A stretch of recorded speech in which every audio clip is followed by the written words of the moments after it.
Oh, God, bad start. I got it. Hang on. All right. So how's the transition for you? I mean, is punting just kind of like punting?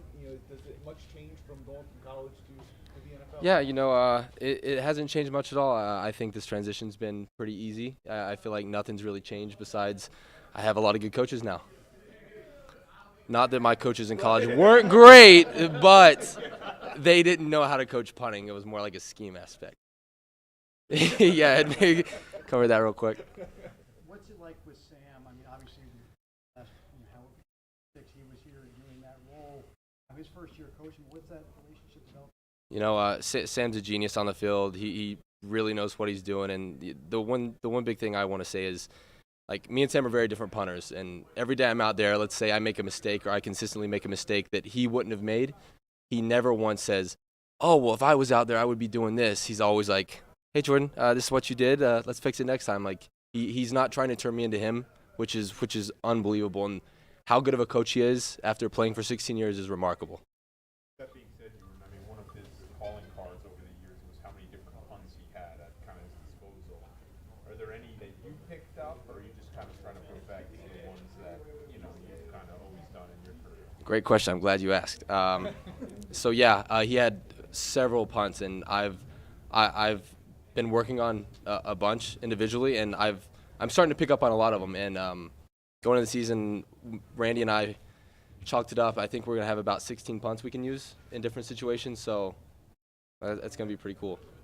Justin Tucker talked about how you're kind of drinking from the fire hose with the way that holds are operating and everything. How have you felt comfortable with that so far? I came in here thinking I was a really good holder, but I soon found out I was not. So just learning from Justin and especially Nick and Sam, Randy, I've gotten so much better. And now I think I'm a pretty good holder, but I think that's because of these guys and drinking from that fire hose. I mean, that group has been known for sort of its obsessive attention to detail over the years. Was that something you vibed with pretty naturally when you got here, or did you have to adjust your mentality at all to sort of fit in with that? Or? Yeah, no, they do pay attention to detail, especially Sam, and being around him has helped me because initially I feel like I wasn't that way. I feel like I knew the few specific things I need to do on punt, and I did them every time, but just really honing in on each individual thing that I'm doing every day, from it being an inch further back on holding, or being Randy, or being like right on the line on punt. It's just all these little things. Shout out Sam, shout out Randy, the best guys out there.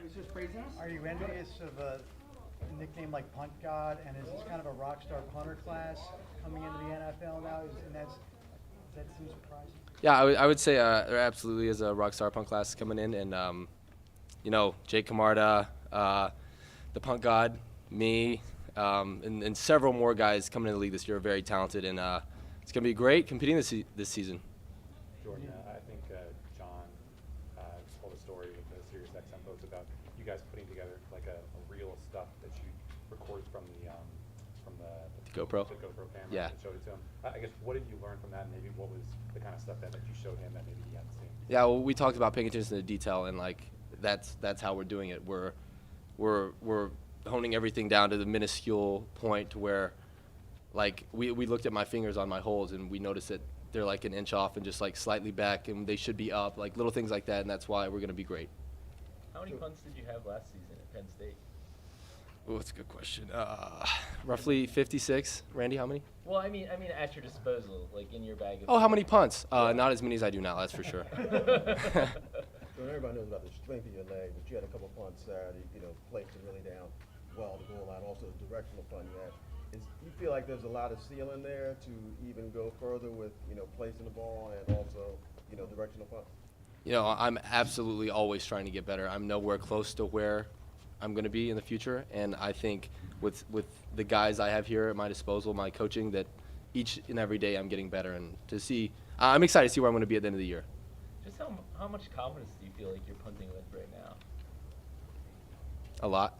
I think it has to be that way. If you're going to be one of those guys that are going out on Sundays, you have to have a lot of confidence, and I feel like that's a part of the game that if you don't have confidence, you're not going to make it. So I feel like I go out there every day with a lot of confidence. Justin brings a lot of kicker swag. Do you bring punter swag? I mean, the cutoff. and everything. Belly shirt? You Yeah. getting that on camera? I got it. No, I mean, no, I'm worried about going out there and punting the ball really well. I'm not worried about what I look like. Jordan, how excited are you for the first fake punt or fake field goal opportunity? I'm ready for it. I'm ready for it. How's Raleigh Webb pick up any issue with you getting that shine on the box grab there? Oh yeah, we talked about that a lot. He was pretty upset. No, he laughed about it. He's putting together an Instagram post right now, trying to find a good caption about it. Yeah, thanks guys.